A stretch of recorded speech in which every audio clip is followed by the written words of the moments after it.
Hello, world. Hi, everyone. Hello from New Jersey. Irina the healer here.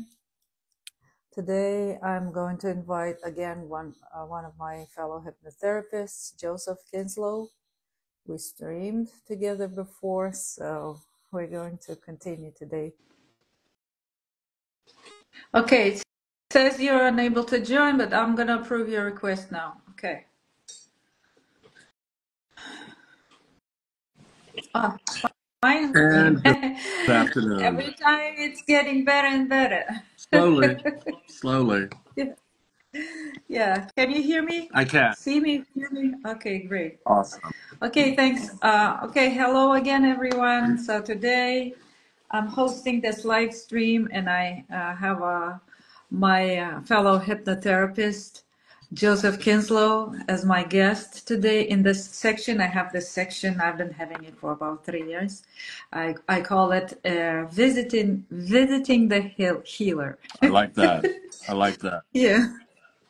So today we decided to discuss one of the very, very important topics. I believe it's very important for every human being on planet Earth because we all come from childhood, as we know, right? So thank you for accepting my invite today, Joseph, and thank you for accepting this topic for because I know where there's Joseph, there's always an interesting and meaningful conversation. Oh, that's sweet. Well, thank you. And I'm gonna do you a solid and just say, please call me Joe. It may Oh, it may roll off your tongue a little easier and save that precious energy. of course, of course. Thank you for that. So, as we already know, and we've discussed this yesterday together at the HMI Cafe, inner child, working with the inner child, or in our like specific hypnotherapist language, we have abbreviations and terms for everything. So we call it IC. I see. Another Yeah. word. Yeah, IC has a lot of other meanings, but in terms of hypnotherapy, IC is an inner child.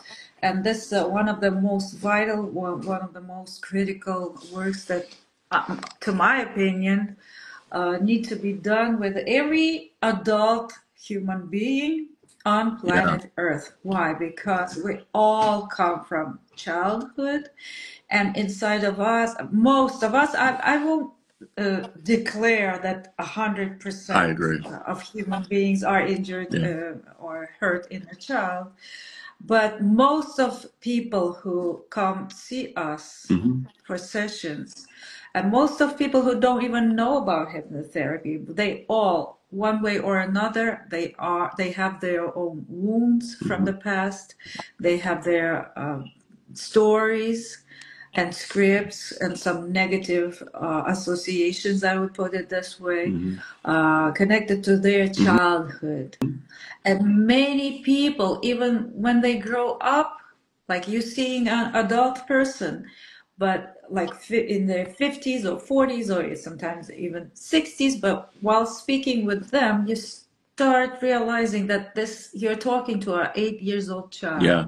in an Yeah. adult body, in adult Yeah. body. Okay? It's remarkable. It's Yeah. Very, just remarkable. very. And yeah, if you don't mind, I'll just jump in. So, Go oh ahead. my gosh, what a big topic and what an important topic. You know, I guess I'm just coming from from a place of just feeling so blessed because like, where would I be if I had not made the decision to be curious enough to look into hypnotherapy as a therapeutic modality. And you know, I guess the answer is I would just be another version of myself. And that's not necessarily, you know, I'm not saying that's a bad thing, but what I am saying is that I'm profoundly grateful for this information.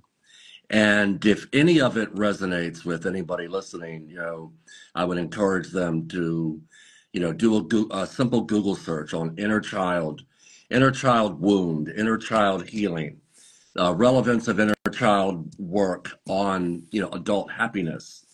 And I think you'll be surprised what you find.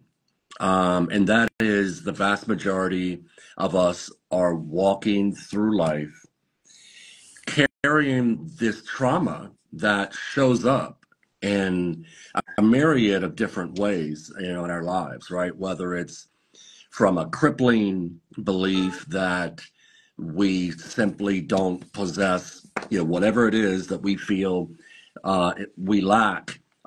There's always going to be a reason why we cannot achieve or obtain whatever goal, right? Whether that's a goal that shows up in a more materialistic way, or maybe it's just inner work or an inner understanding that you seek. I'm of the opinion that if you don't first if you don't first look at and then work through these very limiting triggers or controls that the inner child that is inside all of us, as you mentioned, if we don't look at that and commit to working on that, working through that, and moving past that, we'll remain stuck. And I can just say for anyone listening that, I'm the most flawed person, you'll ever see live streaming, right? And, so I'm not perfect, but I'm grateful for this eternal curiosity that I have to do this work, and certainly profoundly grateful to have met people like yourself. For me, inner child work is new, so I think that to any extent that I struggle today in this conversation, it's because it's a new topic to me. But I'm also completely fascinated. I mean, who wouldn't be? You think about, we don't need to continue to believe that there is something inherently wrong or misconfigured about ourselves. All we have to do really is be curious enough to look at what might seem like this big bad monster, when in fact what it probably is just an oversized reaction to an experience that you had as a child that you were not given the opportunity to properly process. And so as an adult, it shows up in your life as, this absence of confidence, or maybe it shows up in the form of a compulsion. Whatever. Self-sabotage, Yeah. procrastination, all Sabotage. those things, they, Yeah. they have roots that up there in the past. Everything's rooted in the past. And I'm just saying, I think what you and I are saying is, there's joy to be found in recognition that you don't need to, that tomorrow doesn't need to be the same as today or even the day before. Absolutely. If you're willing to do the work. And I don't know, were you present last evening with that, what I felt was an impromptu delivery by George Kappas in the case conference? Were you in George Kappas's case conference last night? Yeah, I was there. I was there. I thought it was profound, the work and the see, one of the benefits that you and I have at HMI is that the college's original founder, his son, George Kappas, now the director of HMI, offers regular opportunities for the students to convene in a Zoom environment and pose questions.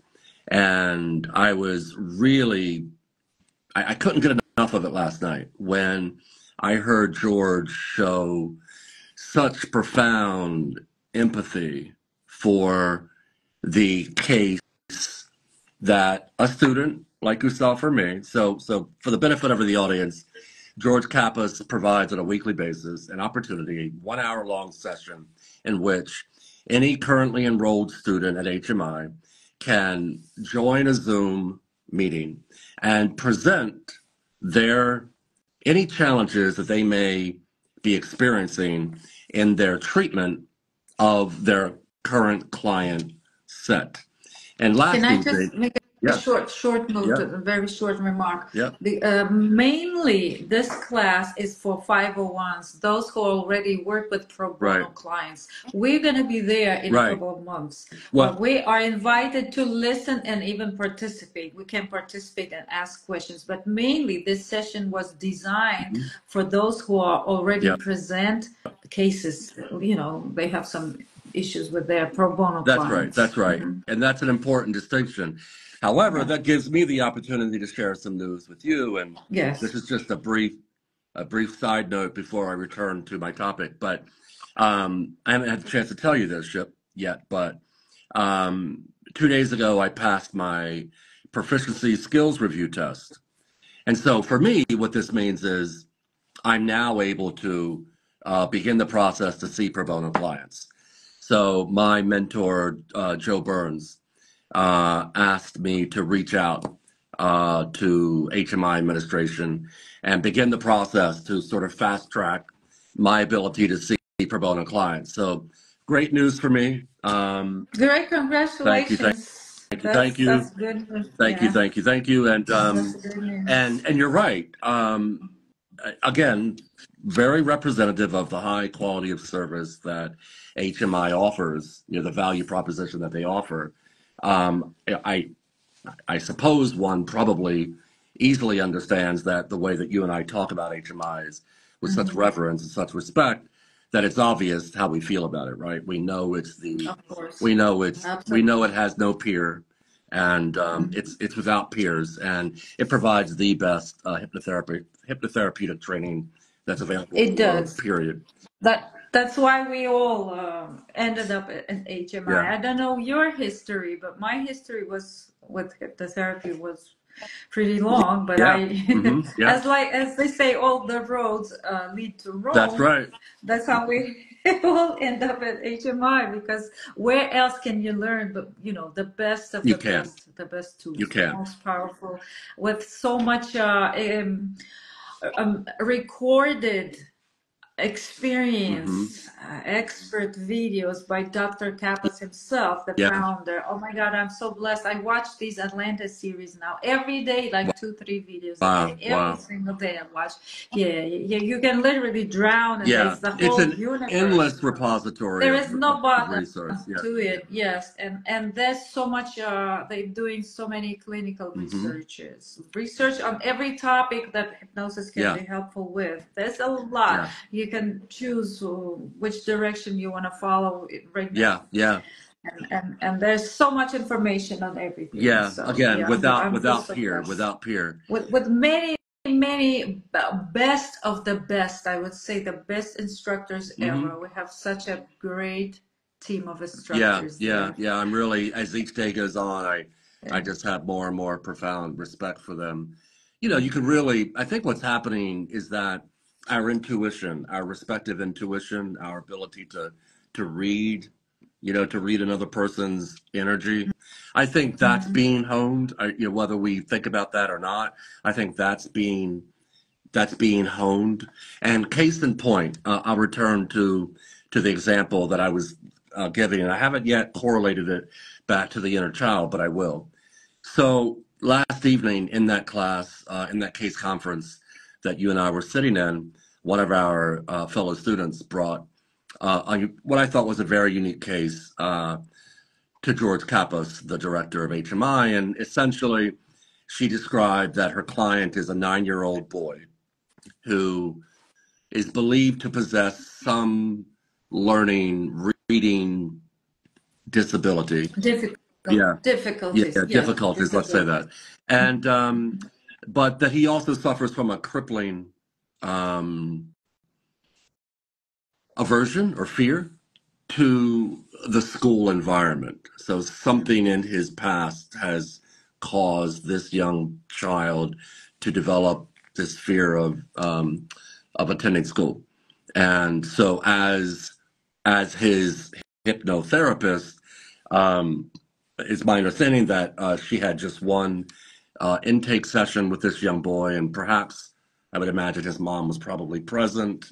And so she learned a little bit about his background. And what surprised me most about the interaction between George Kappas and our fellow student was that he's able of recognizing when it's appropriate to provide hypnotherapy and when perhaps it isn't, and when perhaps your client might be best served through perhaps not. Yeah. Other professionals? Well, actually, no. So that was part of his advice to her was, to avoid assuming that this child, just because he's presenting with a potential reading difficulty, that his needs were beyond the therapeutic services that hypnotherapy can provide. And so he then, George Kappas, launched into this stunning conveyance of the importance of love. And that, we as hypnotherapists need to be mindful that in most every case, it's the strength of our relationship with our client that will carry most weight. And so the importance of establishing trust and bond and all of that. And so what I took away from his advice to our peer, I don't know that I heard the words inner child therapy as much as I realized that the advice that he was giving her was that to remain open to the therapeutic value of intention and trying to get to the bottom of what it was that caused this young boy to have this fear of the school environment, and that what needs to be front and foremost in her therapeutic model must be love. Of course. And that was absolutely just so profound. And I saw it in the I saw it in the real time chat log that was happening as he was talking. I really feel like I was not the only student that was so impacted by what our director of HMI, the advice that he was giving her. So I just, I guess I can't say enough good things about HMI. As for the inner child work itself, as I said, this is new to me. Have you been exposed to this therapeutic discipline modality from other sources? Yes, I have, and I'll tell you what. I've been working with inner child for about 3 years, and this is one of the modalities, not modality, maybe techniques that we usually use with our clients. But what I was taught from another source, as you mentioned, but that's a also powerful one because it comes from my then instructor is a disciple of Richard Bandler himself, the creator of NLP, and on the other hand, he's a disciple of Jerry Kine. If you've heard that name, Gerald Kine, you can Google it up now. It's a significantly important name in history of hypnotherapy. Very. And Dave Ellman is his teacher. Dave Ellman is one of the creators of clinical hypnosis. He was famous. We actually, until today, we use his induction. Dave Ellman's induction with that fractionation and all that stuff. Yeah, I'm and familiar with counting that down. name. Yeah, very good induction. So from that school, the training, it's not accredited, it's not less formal than HMI, but there's a lot of materials as well, and I give them credit because I've learned about theory of mind slightly differently, but in fact it's the same model. But as for the inner child, and as well as other issues, that's what they taught us there. They said, when you don't know what to do, use age regression. Age Oh my. regression is being used as one of the main tools there. And this is what I've been doing until I came to HMI. Right. Now I understand. I not only don't just stop using it, yes, but I understand why it can be, or some other techniques can be more Sure. effective, okay, and more Yeah. helpful, okay, because age regression, definitely you can find the root cause. That's the goal of going to doing age regression, according to this school, my previous Right. school, is finding the root cause. And once you found the root cause, you just transform it there. You just go there, where it's the most painful, the most horrible experience sometimes. You just go right there and just work there, transform that root, like dig it out, throw it out, away, the root. When there's no root, everything else just falls down like a domino, Yeah. Yeah. effect. So that was the main principle there. But now I understand this might be harmful, and our motto, as well as the doctors, is do no harm. Yeah. Do no harm. It's And, first and and this is the foremost. last thing I would ever want to do to my Of client, to course. harm them. Okay. So instead of, but sometimes, as they were showing in one of the examples there, one of the students, by the way, when we listened to watched the video, Cheryl O'Neill's a video about the inner child, Right. there was guided imagery, and she found herself, she did spontaneously, she fell into that age regression. Oh She my. saw herself Okay. as a small Oh, I child. recall So that. once I recall that that. happens, sometimes, yeah, it may happen spontaneously during immersion, during induction, during whatever That makes process sense. you may have. It may just spontaneously hit, and they come up with the memories. Sometimes those memories can be false memories. Right. That's why, and that's the danger. they're not never accepted in the U.S. That's courts. the danger. Yeah. The testimony retrieved from the hypnosis, whatever it is, it's not considered official and won't be accepted in a court. So that tells me something, right? Yeah. But because a previous hypnotherapist, like from 30, 40 years ago, there was some untrained specialists who were widely using age regression and provoked people to have those memories of events that never happened in real life. Okay. Yep.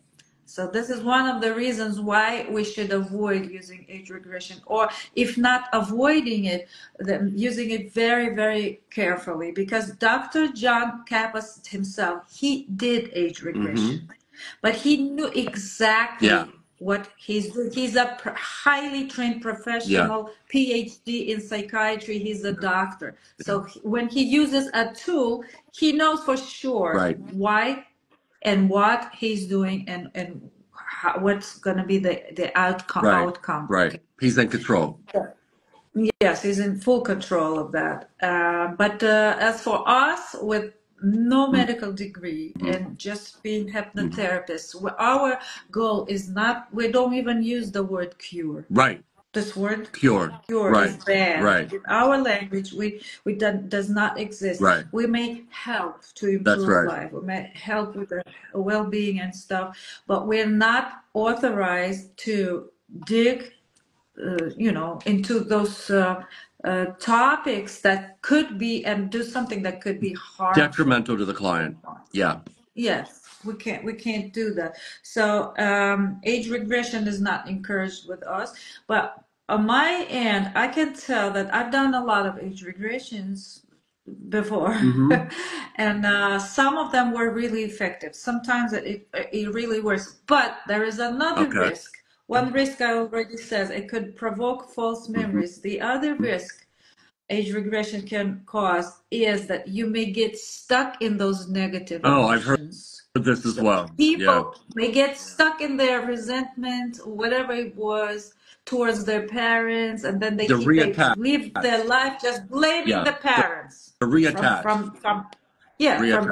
From that day on, they can never detach themselves from those negative emotions, which is another uh, you know, bad impact of using age regression. Yeah. So I would use it wisely or carefully, or I would even Right. avoid it, because there are some powerful tools, other powerful tools Right. I mean, to heal the inner child. NLP comes to mind.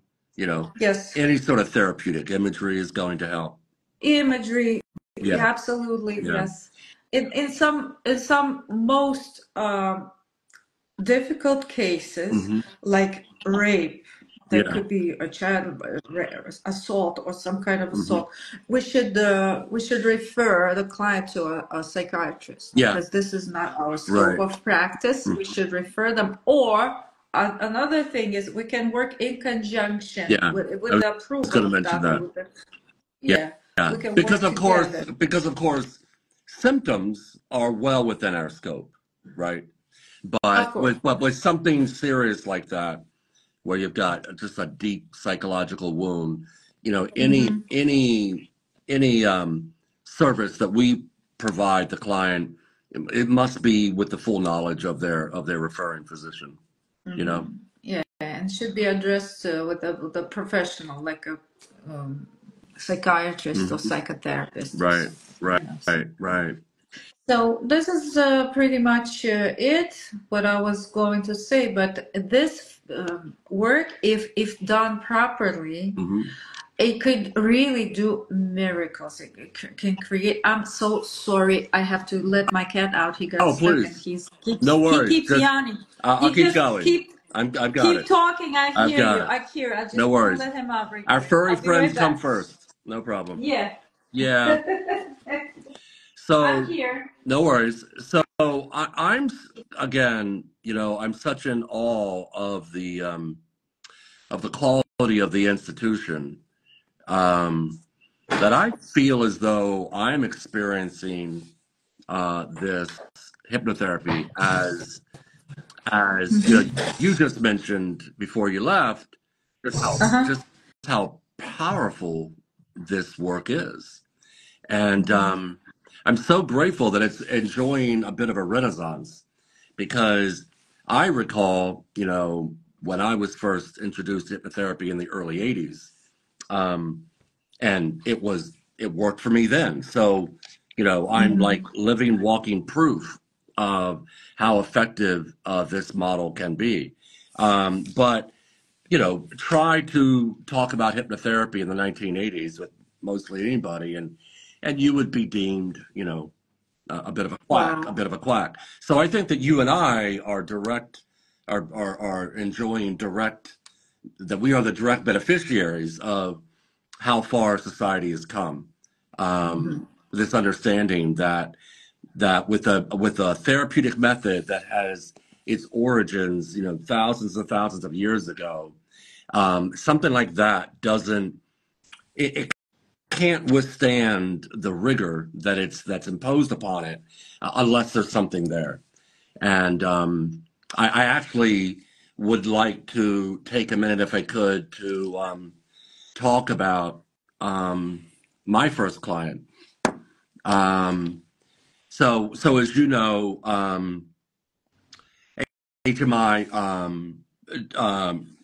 doesn't have a policy on, you know, whether or not a student like yourself or me wishes to practice hypnotherapy on family and friends. And so I recently had a case where a 63-year-old person presented with a 50-year-long compulsion to bite nails, nail biting compulsion. And during the intake, process, it was discovered that this compulsion probably had its roots, its origins in a separation from the family at an early age. So, in very early formative years, I think for this person, it was somewhere between 10 and 14.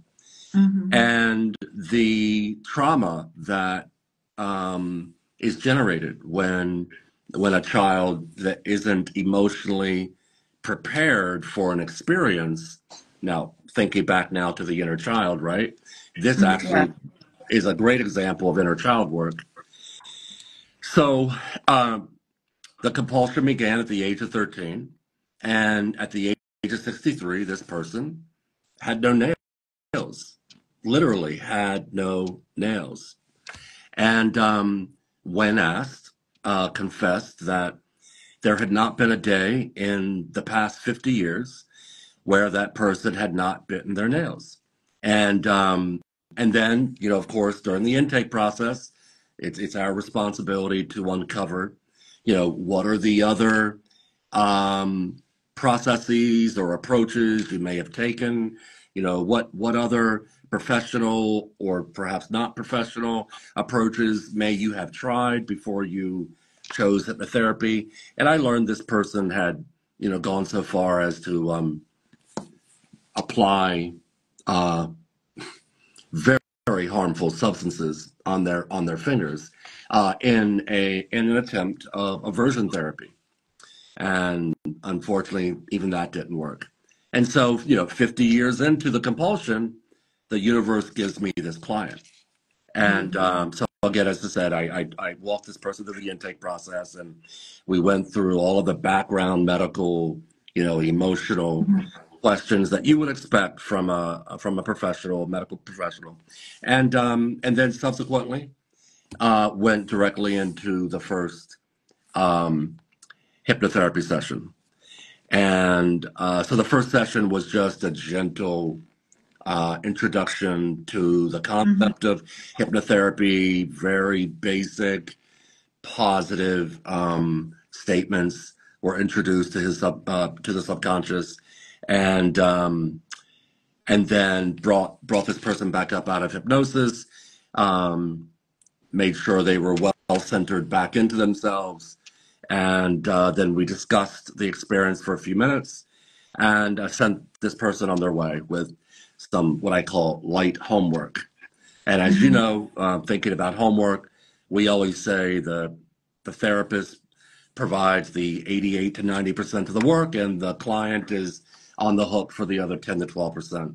And so in this case, client homework meant the commitment on this person's part to set aside a certain period of time every night before bed to, and I made certain this person knew it was the very last thing that they do before they get horizontal to sleep, that they spend a few minutes doing some breath work, and then make a selection from a list of positive, suggestible statements that I had given to the client. Pick a few, pick 2 or 3, repeat these to yourself right before bed, and then make sure that you do not engage your cognitive mind after that. Just allow yourself to slip into sleep.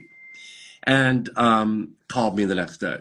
And so the next day I get a call, and this person was, it's never going to get, I don't believe I'll ever get tired of being on the receiving end of something like this.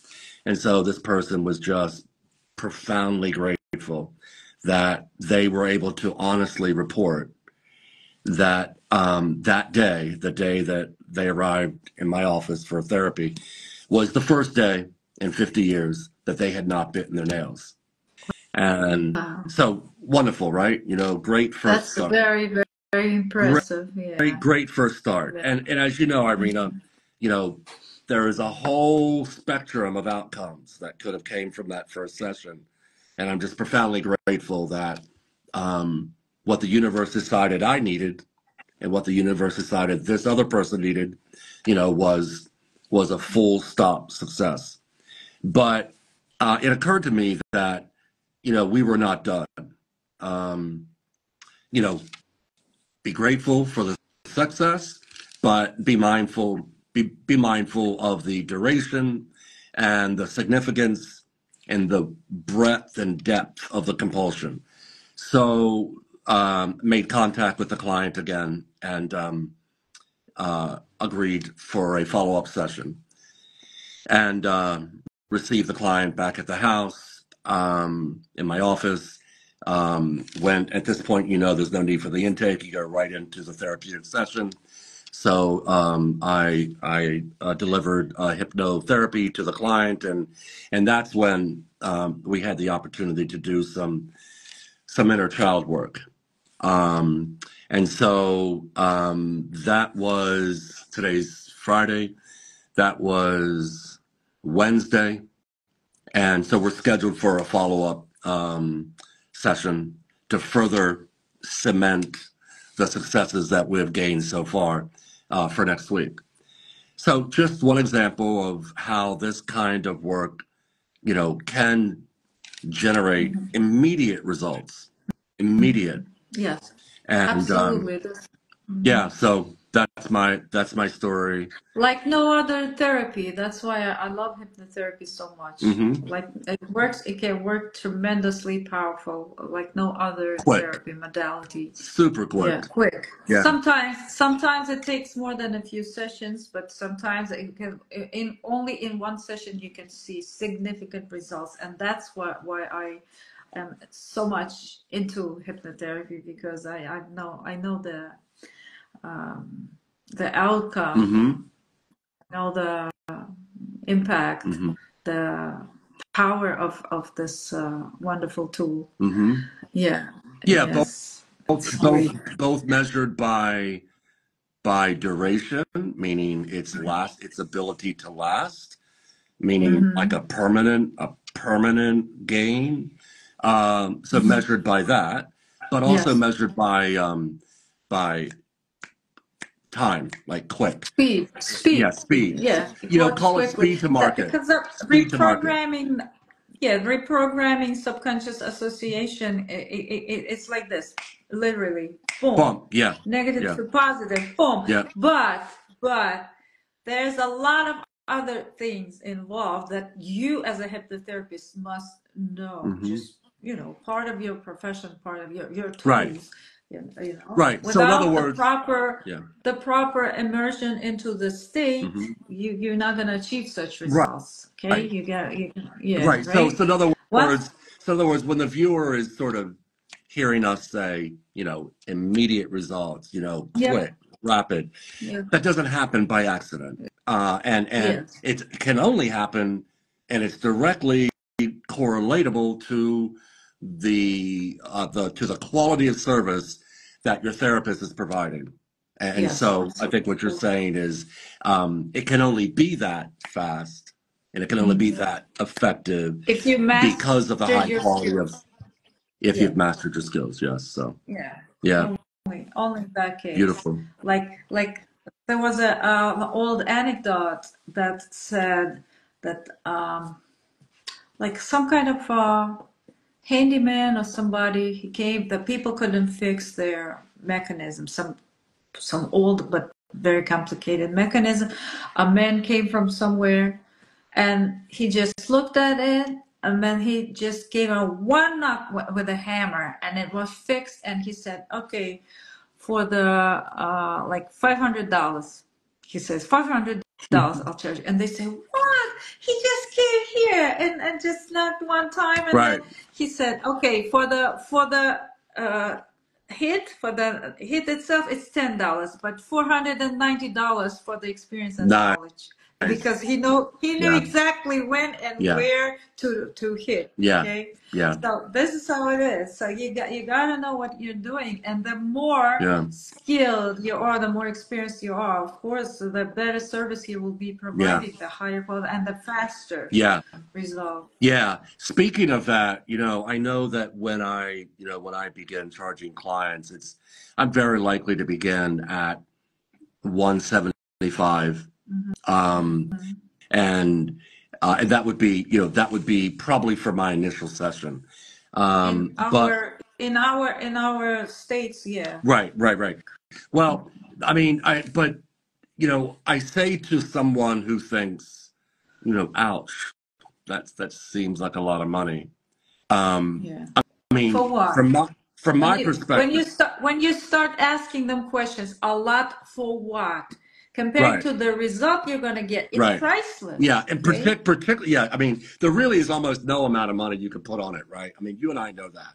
But when the client experiences the rapidity, the extreme quickness of results, Mm-hmm. Yeah. that's when we have a true believer. True believer. Of course. Yeah. Of course.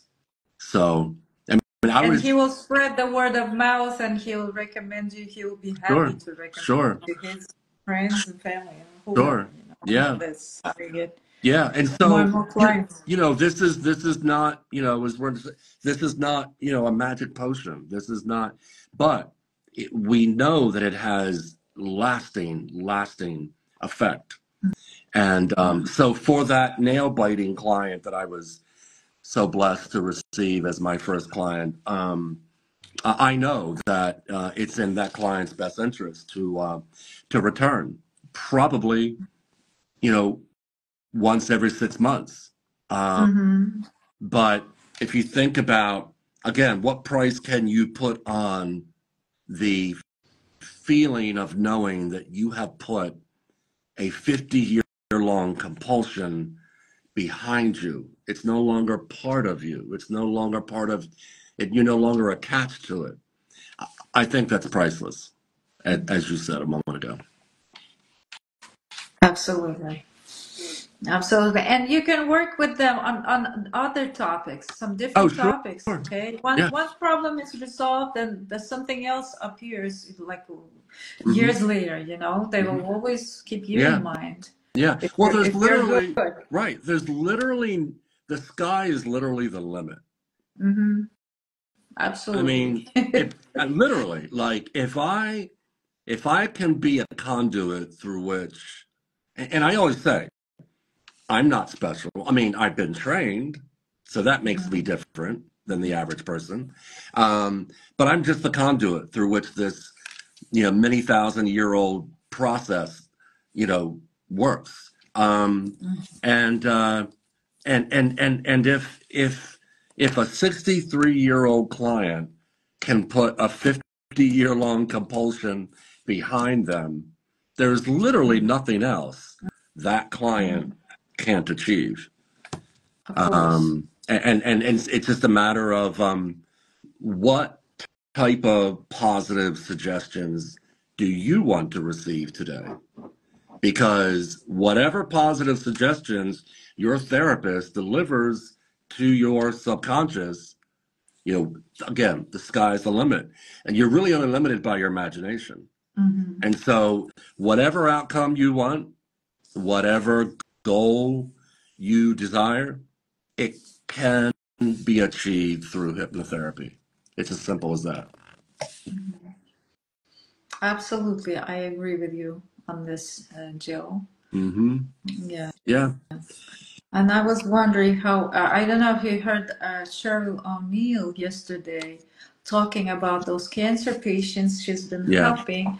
And I was so amazed by when I figured out that she's been doing this every single day for like how many years? I think Like year, I 20 thought years she or said so? 23 years. I thought I Yeah, heard her say 23 she's years. been every single day as a volunteer. It's that was like her, Beautiful. Beautiful. volunteer thing that she does. She just gives her self, her time, her part of her Mm-hmm. soul, to this is how I recognize a true not an specialist, a true Like a light worker? I mean, she certainly is a like light a worker. not light worker. I don't like that Okay. word, but Okay. something Yeah. similar to that, like a person who it has the calling. Oh, They sure. know that Yeah. they Yeah. Yeah. Yeah. follow their path. Yeah. They This is who they didn't are. just came to they didn't just came to hypnotherapy just to make it's a lot of money pays. Let me do this. No, No. Mm-hmm. this is a person who really Yeah. contributes, and he who wants to make a difference. Yeah. And when you are initially stand at that point, that the money and everything else will come It to will. you. Don't worry. It really will. Okay? And why It is will come that? to Right. And why yeah. is that? Because you're following your true path. The path. Your Your true path, true path. passion and Your path. true Yeah. path. Yeah. Yeah. Yeah. And, People will feel that right away. They will recognize. yeah. And they're going to want and to naturally reward you for that. Yeah. Yes, and many wonderful, amazing, talented people. They are realized, and they are like very successful. And one of the, I wouldn't say condition, but one of the, they are, I don't know how to say, contributions into the world is something that like this. They give. And I listened to Tony Robbins just yesterday, and he was mentioning that too. He said you have to come to the point when you give more than you think you will get back, you will accept, okay? More than you are willing to receive. So, and that's when a true success interesting. comes. Can I ask what if you can recall which class or which speak did that come from? Was it a recent, like, was it just a clip? Yesterday, I am in Tony Robbins' inner circle. Oh, okay. So we have once in a while we have those special events with Tony himself. He was speaking about 45 minutes yesterday in the afternoon, and he mentioned that I even wrote down these five daily habits to everything, to success. Oh, nice. For every day, and he says do every day, and this was number 5. Give more than you expect to receive. That's number 5. Beautiful. That's his, like, Yeah. I wouldn't say groundstones, but how would you call these pillars? 5 pillars or what? Sure. His Five foundational pillars. Yeah. Foundational. Yeah, he shared them yesterday. 5, and one of those 5 keys was give more than you expect to receive. Beautiful. That's what Tony was doing all these years. And he made all those money. He's almost $1 billion. Yeah, I know. He's sharing I was watching him recently, and it occurred to me that I was just like, I wonder what he's worth. And almost $1 billion. Yeah, I did the Google search, and I saw that. And again, I really think that that's not by accident. I really think it's absolutely not. I know his story, and he's been telling it many times. I've heard it. He comes from a poverty, extreme poverty. Yeah, right. He never had a father. His mom would, get another boyfriend and another boyfriend. He had different fathers when he was growing up. So he really had no there is no example, no role model. There's no role model that could adequately explain how he achieved where he did. No, he had a role model later in life. When he was a teenager, somebody told him, he started thinking, he came to a realization that money solves most of the problems. Most problems come from poverty. Right. So this poverty, which he experienced, extreme poverty, where sometimes they had no food on the table, okay? Even for Thanksgiving. And he started understanding early in life that if you want to succeed in life, you need to start making money. You have to figure out how to make money. He learned everything about money. But before, some of his friends, I don't remember who, but they referred him to this Jim Rohn. That's his first mentor. He was, at that time, he was giving these seminars about success. Okay. And he went to that seminar. He paid more than he would probably ever have had in his life, more money. That was like something like $35 or something, which was like compared to $3,500 today probably. Wow. So he went to that seminar. Eventually he started working for Jim Rohn, for that person. He started seeing the business from the inside. That's how he got inspired. And he realized he's very good at that. Yeah. Well, so what do you think happened? What do you think is likely? I mean, I want to answer my own question because I want to. Clearly, Mr. Robbins, Tony Robbins, clearly he changed his life script, right? I mean, he had to have changed his life script. How else could you explain what he achieved in his adult life other than he successfully changed his life script? Transformation, discipline, everyday work for years. Everyday work on mind. He has those tools that we are now. He is a NLP instructor himself. He learned NLP with John Grinder, with another NLP founder, Dr. Grinder. Okay. He's his disciple. He uses pretty much of the tools that we have a lot of in common. I mean, our HMI school and Tony Robbins, and I've seen a few people in HMI who completed Tony Robbins training. Interesting. Yeah, I can think of at least one other person that I know of, and now you're the second. So, yeah, you know, I'm sure that it will at some point. I'll make time for it. It may just, you know, what do we know to be true? You can lead a horse to water. You can't make it drink. You know, people will resonate with something when it's their time. And that's how I think about the sort of the Tony Robbins space, HMI space, hypnotherapy in general. But, you know, I think that if anybody has any questions, you know, you and I are eminently approachable. I know that we will eventually post today's live stream on our respective social media platforms, and so people can reach out to us that way. And grateful for the opportunity to chat, Irina, and looking forward again. Thank you, Joseph, for coming again, and I hope to see you next time. Beautiful. Yeah, it's time to probably finish for today. Thank you for everybody who watched and who will be watching the recording. Thank you. Okay. My pleasure. Thank you, Joe, and I'll talk to you next time. Sounds good. We'll find some interesting topic again. Look forward to it. Bye-bye. Okay, enjoy your day. You Bye-bye. too. Bye-bye.